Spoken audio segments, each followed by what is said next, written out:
Օրինակ ծխախոտը շատ սիրուն տուփ ունի։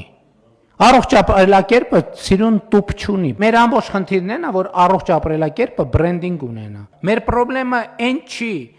որ վազելու տեղ չկա։ Մեր խնդրեմն է, որ բրենդավորված չի։ Ծխող եւ ալկոհոլ օգտագործող մարդը ո՞նց է մտածում։ Ասում է ծխելը հաճույք է, ալկոհոլ օգտագործելը հաճույք է, եւ հետեւաբար ես ինչի պետք է ինքս ինձ այդ հաճույքից զրկեմ։ Իսկ իրականության մեջ հաճույք է չծխելը եւ ալկոհոլ չօգտագործելը։ Եվ երբ որ մարդը հասնում է այդ կետին, ինքը հակառակ ասում է չծխելը հաճույք է, ալկոհոլ չօգտագործելը հաճույք է, ինչի պետք է ես ինձ այդ հաճույքից զրկեմ։ Ընդհանրապես ցանկացած բանի համար հայեցակարգը, նարատիվը, տեքստը, որը դրած է այդ գործողության տակ, շատ կարևոր է։ Գործողությունը չի փոխվում այնքան ժամանակ, մինչև տակի տեքստը,